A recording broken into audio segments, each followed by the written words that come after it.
This is going to be an interview with William Hoeveler, who is the senior United States District Judge. Judge Hoeveler is a graduate of Harvard Law School in 1950, became a federal judge in 1977. In May, he'll be a federal judge for 17 years. Prior to becoming a federal judge, he had practiced law for 26 years. The purpose of this interview is to have a discussion concerning the professionalism and ethics in the law profession today. With that, let me introduce to you William Hoeveler. Judge, thank you for joining us. I'm delighted to be here. Judge, one of the questions that we want to start off with is, how do you define professionalism and ethics, and is there a difference between the two? Yes, I think there probably is a difference, and I think there's a difference in the way people define ethics as well. Strictly speaking, ethics would be compliance with the various standards that are put down by or promulgated by the various bar associations, the American Bar Association, the integration rules of the Florida Bar, those rules by which we conduct ourselves. To some, ethics go beyond the rules.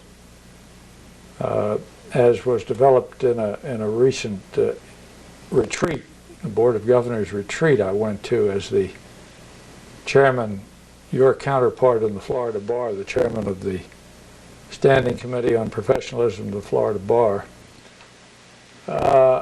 It was pointed out that you can do some things within the realm of ethics as far as the rules are concerned and still be immoral and sometimes even dishonest, and yet not violate a strict rule of ethics.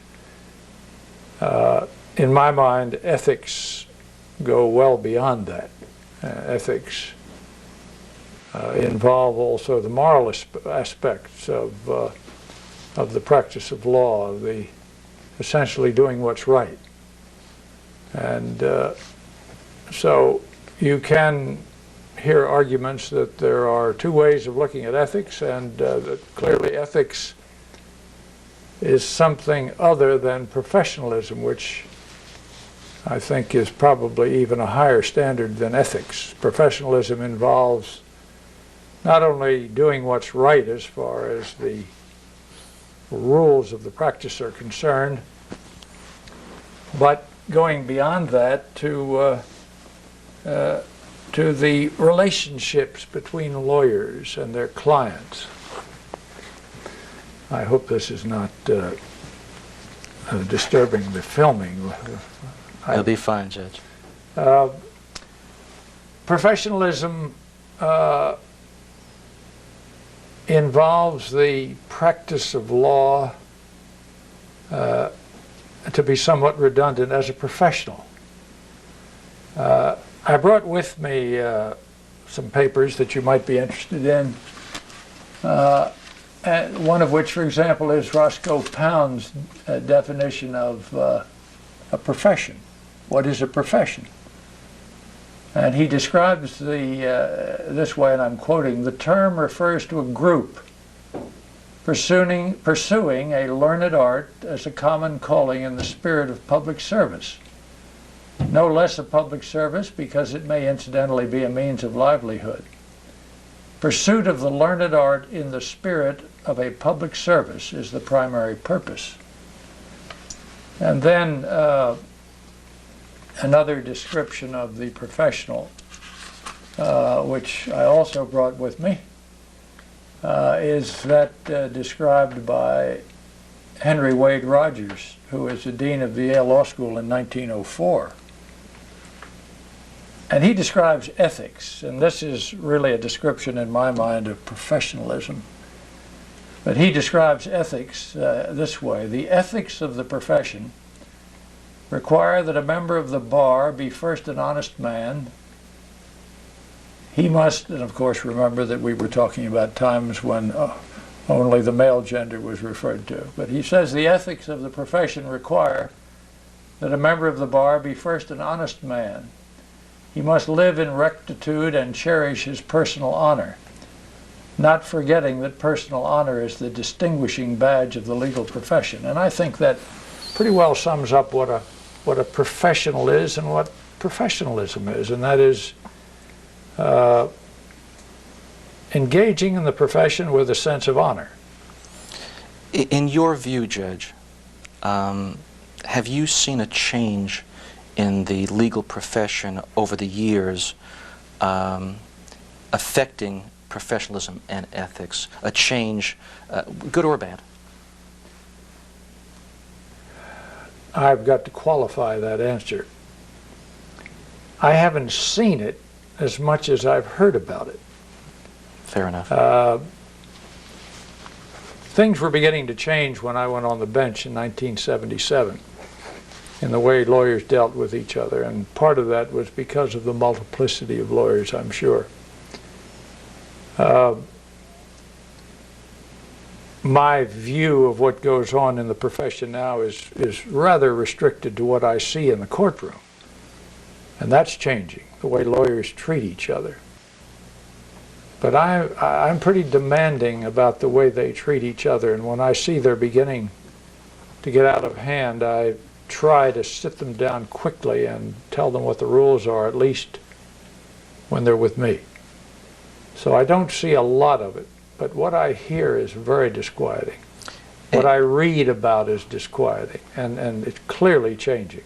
What, from an anecdotal point of view, what have you either read or heard that tells you there's been a change not for the good in professionalism and ethics? Then I want to get into, you know, your thoughts on suggestions and recommendations to rectify this, obviously. But first I want to see your views on what you have heard or read. Well, yes. Let me give you an example, and I wish I had it with me. It's one of the things I didn't bring. Marvin Aspen, who's a federal judge and a friend of mine in Chicago, wrote an article recently, I think it was for the Federal Bar Monthly, in which he describes the dialogue between two lawyers from very important law firms, I believe in Chicago, although I'm not certain of the place. It was a remarkable exchange. They wound up, and I won't use the same words for this, they wound up calling each other names that are unrepeatable in print. And this in a lawsuit that involved, as I recall the story, not millions of dollars, but billions of dollars. So we're talking about superficially high-quality lawyers. Yes. And the exchange was inexcusable, just remarkable. What conclusions in that article did he reach as to what caused that? Well, first, this was a prelude to his getting into what the Seventh Circuit has done in terms of creating a code of civility. Now, the very fact that the judges of the Seventh Federal Circuit took the time to create what was called a code of civility, and it's a very elaborate code printed up in slick paper, and is a testament to what's happening.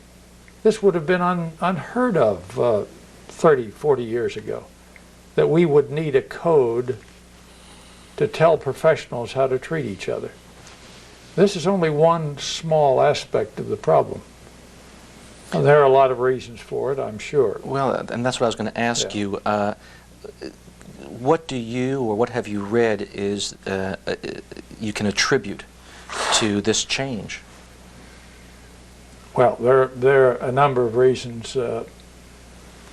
and I'll give you some off the top of my head, and I'll make some reference to some of the materials that I have. One of the reasons, of course, is the multiplicity of lawyers. And along that line, you might find interesting, and our listeners might find interesting, a comment made by a judge some years ago. This also was in 1904. When you think about it, what he said in 1904, it comes home in great strength now. The Undue, and this is a book that I have, an old book that I got from a firm that I was with in Philadelphia. And this is called The Ideals of the American Advocate, a Symposium. This is from the Honorable Simon E. Baldwin, Justice Supreme Court of Connecticut, 1904.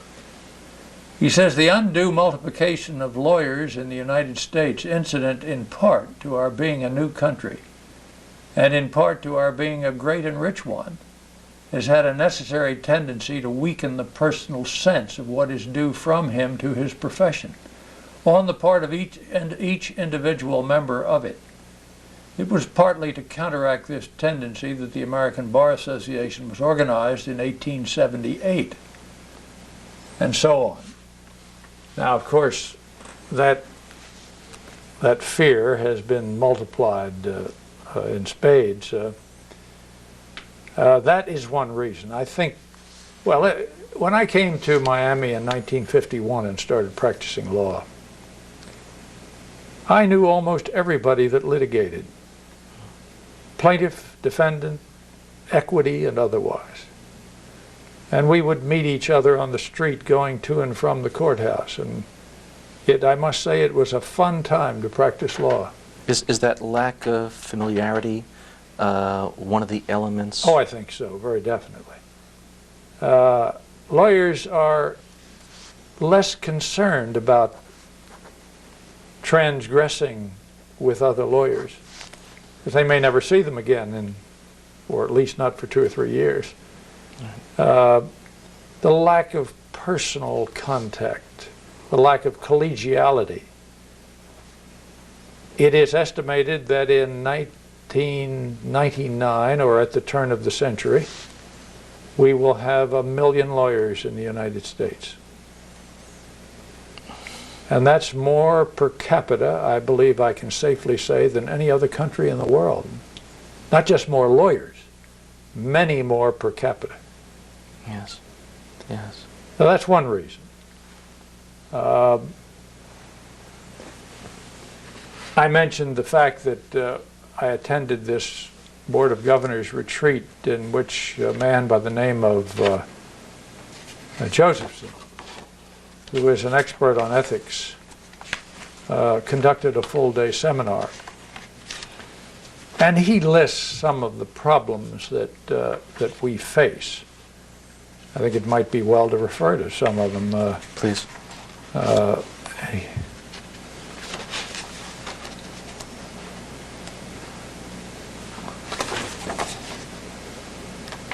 What is happening? These are described as factors shaping the profession. And I can give you a copy of this report, Paul, so that you can use it further. That'd be great. Public cynicism about all institutions. And I'm reading from this. The hole in the moral ozone is getting bigger. We can discuss that in a bit. Intensified public hostility and disdain for lawyers. Now this is not a direct answer to your question, but these are problems that lawyers face. This is a public perception of lawyers. Loss of legislative power and new willingness to regulate. New rules of accountability requiring self-reporting. Redefinition of the practice of law. Encroachment by non-lawyers. Intensified competition among lawyers. businessification of law practice, perceived loss of professionalism, and incivility.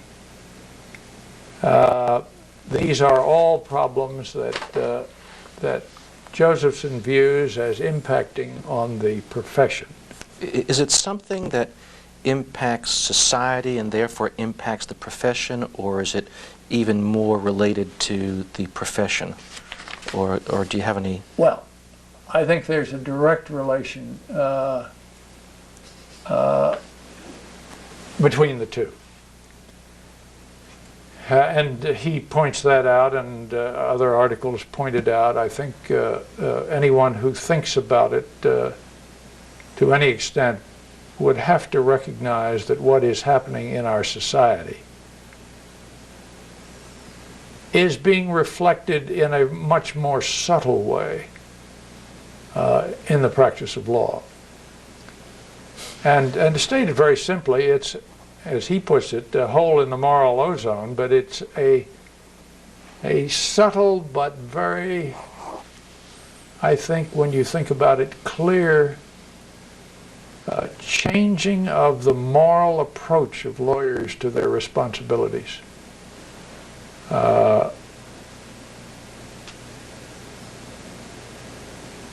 Or to state it even differently, I think many lawyers are simply less moral now than they were before. They view the profession as a means of making money, not as Roscoe Pound referred to it, not as Louis Brandeis similarly referred to it years ago, but as a means to make money and achieve material ends. And what you have to do to achieve that is okay in the minds of many lawyers. And that's unfortunate. That may ultimately be the downfall of the legal profession as we know it. And that's an important point I'd like to I was just going to develop say at some that point. that's quite a dramatic comment to make. Can you explain that further? Oh, I'd be delighted. We are self-regulating. We are self-regulating because we're an important segment of a democratic society, of a federal republic, which operates under a constitution and a body of laws. It is important that we not be regulated by either the executive or the legislature.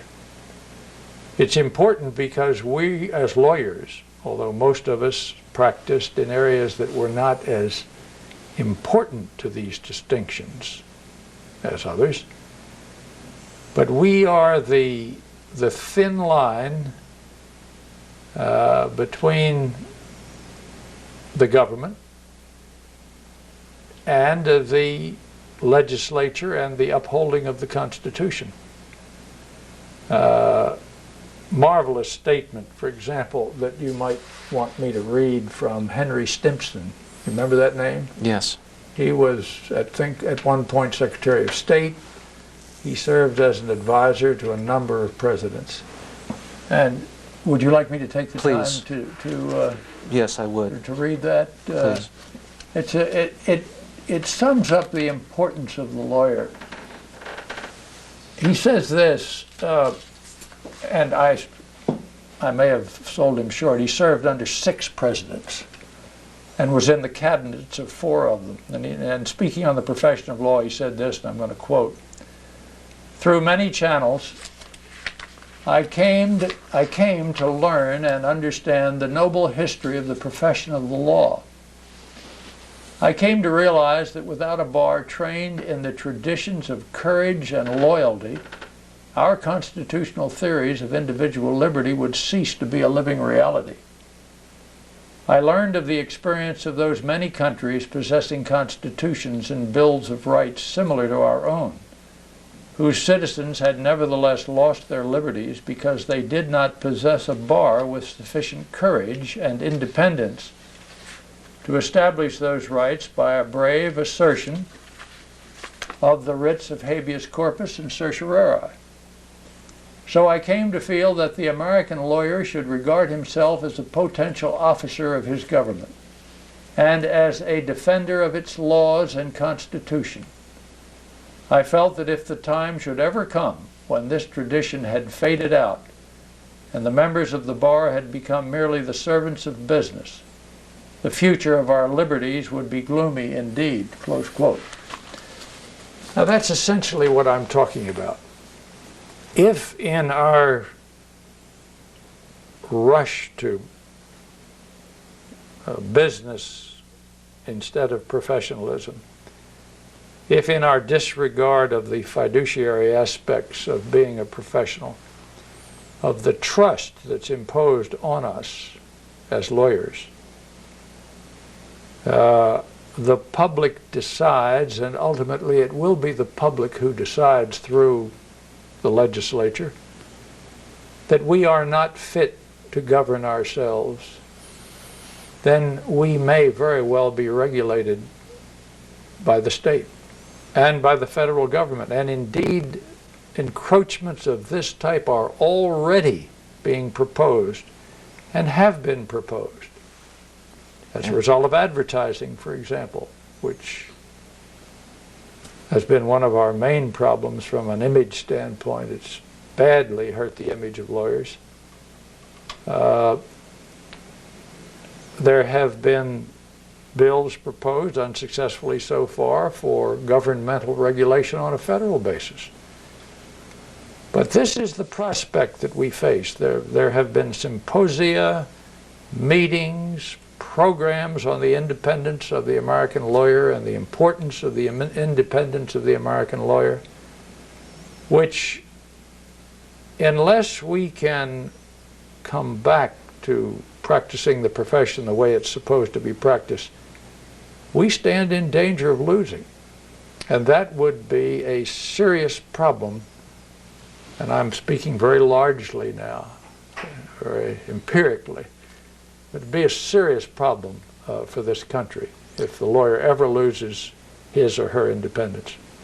That being the case, do you have any thoughts as to how we rectify what you see or what you've read as this very serious problem?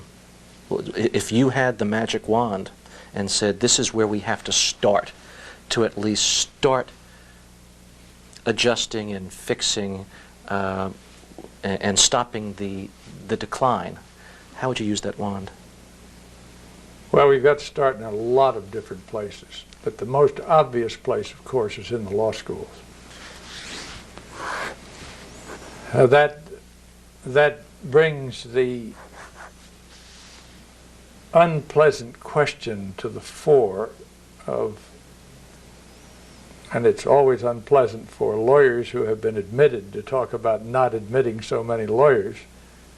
But I think at some point we've got to face the reality that we've got too many lawyers. Well, there's always, they say, room for one more good one, and that's true. But passing that problem for the moment, which is, I think, way beyond us to even discuss and resolve or try to resolve with ideas at a meeting like this, I think we've got to start emphasizing that the practice of law is not, the objective of the practice of law is not to make money, but to serve the public, either as a litigator or in some other way. But our function is to serve the public. Basically, to speak in grandiose terms again, to see that justice is done, whether or not it's in a closing, a house closing, whether it's in merging two corporations, or whether it's defending somebody in court. Our function is to see that justice is done. I'm very much afraid that a lot of the young people that go to law school these days simply don't have that in mind. They have in mind making a lot of money and living the good life. And there's nothing wrong with that. if it's done properly. Do you have any suggestions as far as what could take place in the courtroom setting itself? Do judges need to take a more active role in the courtroom in controlling trial attorneys? Or Beyond doubt. Beyond doubt. Not only in the courtroom. Most of the incivility that takes place and a lot of the lack of professionalism that takes place is outside of the courtroom. We could talk, for example, about the abuses of discovery. That's one of the most serious areas in which there are abuses. I have, if I can find it quickly, a statement from that fine, now retired Judge Lewis Powell. He made this statement in 1980, and I'm amazed at how quickly time flies. This was when the federal rules at that time were being promulgated, the changes in the federal rules. And new restrictions were being put on discovery, new methods of enforcement. And Powell dissented from the Supreme Court approval of these new rules, not because they went too far, but because they didn't go far enough. And he said this: delay and excessive expense now characterize a large percentage of all civil litigation. The problems arise in significant part, as every judge and litigator knows, from abuse of the discovery procedures available under the rules. Indeed, the National Conference on the Causes of Popular Dissatisfaction with the Administration of Justice, led by the Chief Justice, identified abuse in the use of discovery as a major concern within our legal system. And he stated further, persons or businesses of comparatively limited means settle unjust claims and relinquish just claims simply because they cannot afford to litigate. The litigation costs have become intolerable, and they cast a lengthening shadow over the basic fairness of our legal system. Well, now that there is that type of abuse, even more so now, is clear. But when you talk about professionalism, and I may be impacting some who do this, if so, it's too bad. But I have hearings in which 3 and 4 lawyers attend.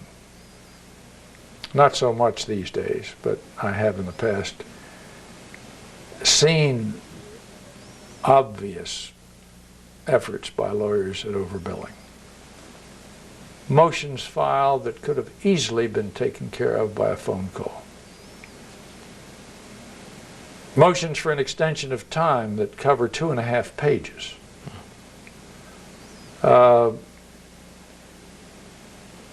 Lawyers, I think, forget that as soon as they enter into an arrangement with a client, that they have created a fiduciary relationship, a relationship of trust, which means also that they have an immediate conflict of interest implicit in that relationship. And that is that they must at all times take into consideration not what's good for them, but what's good for the client. Do we take 5 depositions when only 3 are necessary?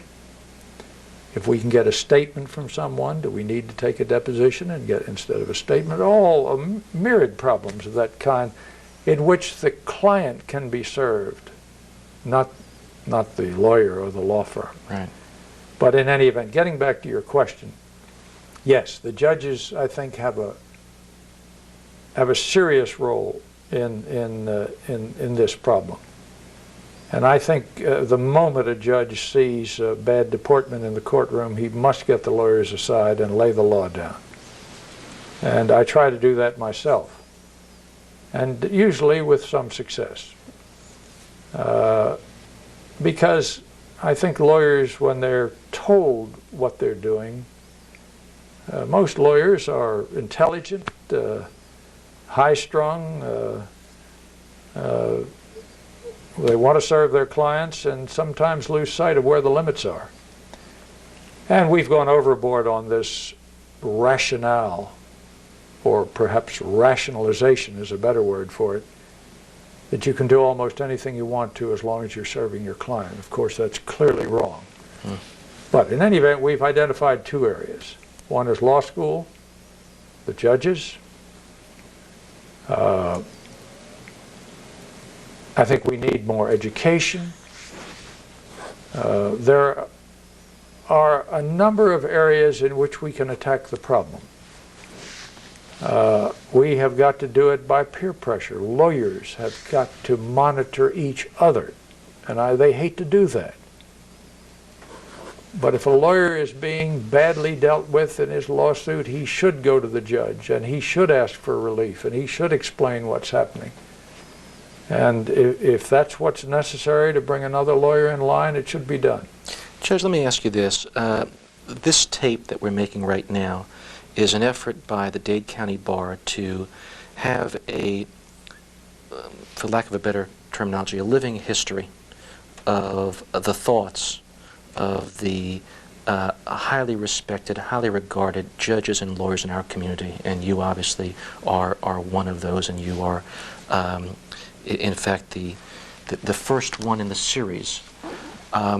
If I were to ask you to be able to give just your final thoughts in a rounding out of what the profession means to you and what you hope it will be now and in the future, so that when people view this, and they will be viewing this, they can get a sense of Judge William Hoeveler's thoughts on this area. Well, that's a large order. I know that, and I apologize for No doing it problem. in that fashion, but it's very important to all of us. Well,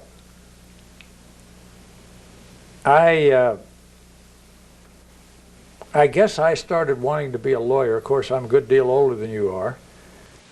When I was in high school, maybe even before. I don't know why. I was interested in crime and lawyers, and I started reading books about lawyers. I had read the book For the Defense about Clarence Darrow, I think, before I got out of high school or shortly thereafter. The serial books about lawyers. I remember one serial that was big in the Northeast called the Mr. Tut series. So very few people have heard of that. But the point is that for some reason that I can't pin down now, I was interested in lawyers and being a lawyer. I frankly never thought I would be, but I went to college, did a little time in the service, came back, went to college, still wanted to be a lawyer, and applied to law school after my last year, or during my last year, and at that point firmed it up. Went to law school, found it very difficult in the beginning, and then more and more satisfying. I've always had the conception of lawyers, well, let me rephrase that. I have always thought that lawyers and the law profession were the greatest and was the greatest profession, perhaps short of the ministry, that one could get in.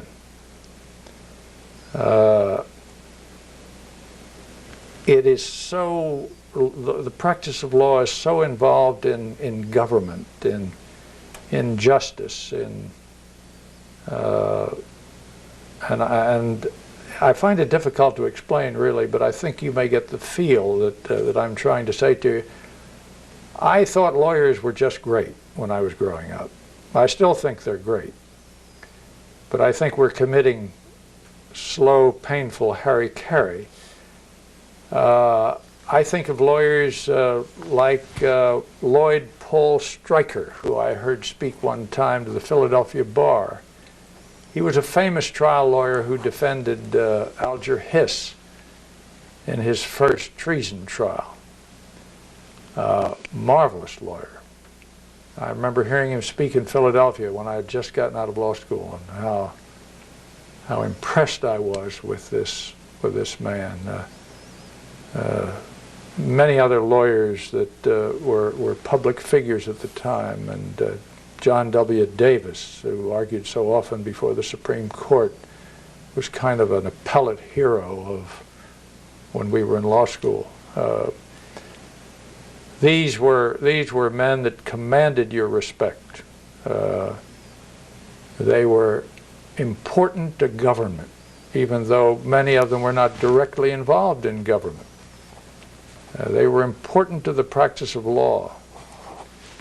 I read at least parts of the, and I never did finish it, the book on Brandeis called A Free Man's Life, which I would recommend to reading. I've read the books on Holmes and any number of my early day heroes, all of which shaped my view of a lawyer as a professional, as a servant, and as someone who was interested in government and doing what was right in the law. And of course, I've spent most of my lawyering in the courtroom.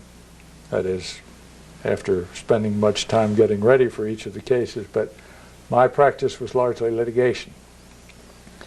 And I can honestly say that I don't think I ever went in the courtroom, whether it was a peanut case or a big case, that I didn't feel the thrill of walking in the courtroom, of being a part of a system of justice that is, in my mind, the best system in the world. There's a great statement by Madison that I think it would be appropriate to refer to. Kind of gives you the feel of what lawyers are all about, if I can find it.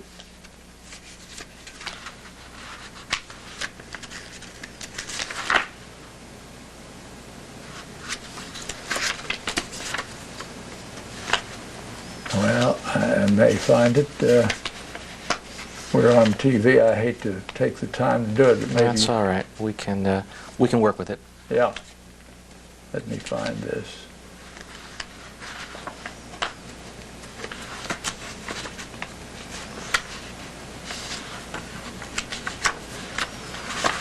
Because it's a wonderful statement.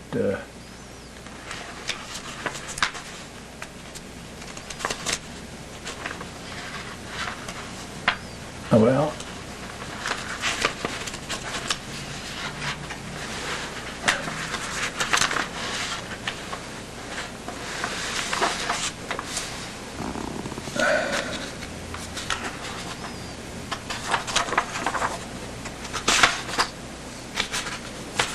I thought I had it, Paul, but I can't seem to find it. That's all right, Judge. But it's a marvelous statement.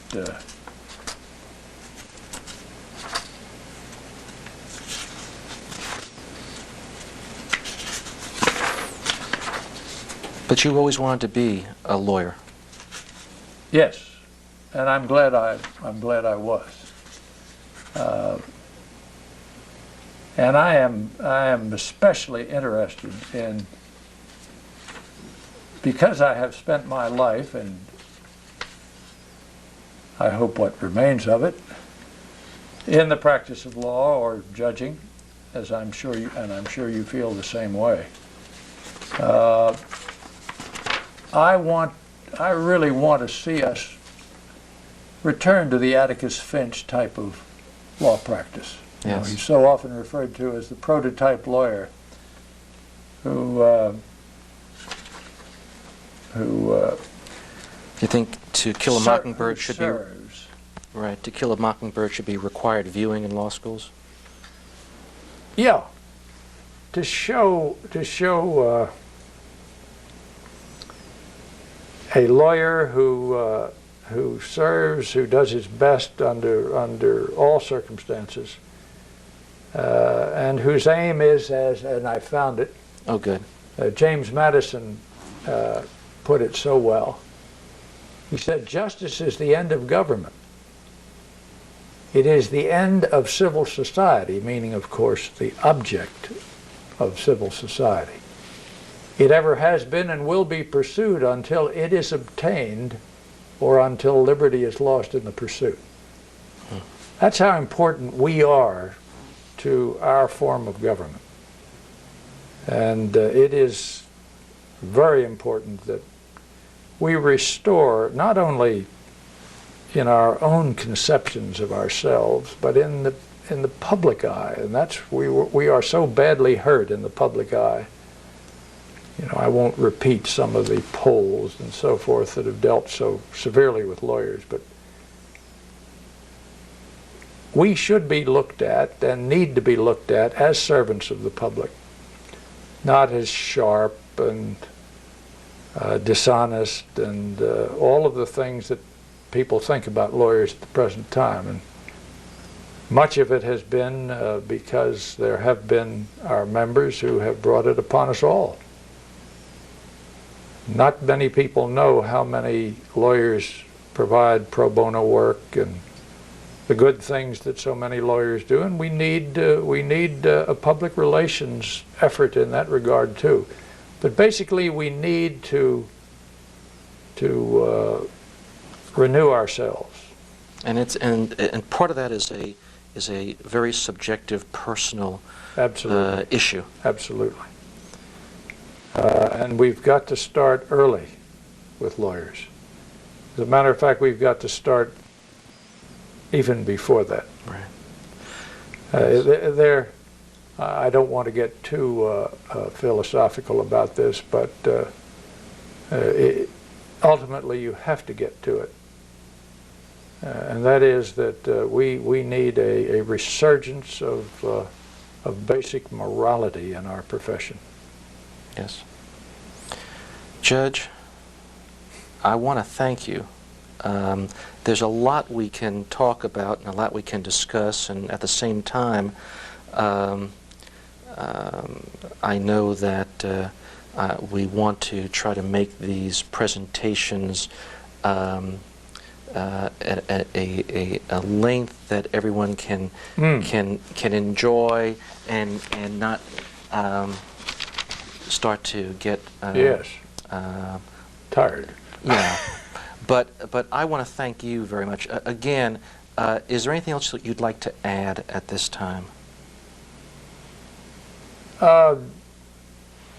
I think not. I was looking through some of these papers, and this particular paper that I was referring to is from a speech that I gave a couple of years ago. Is there something in there that's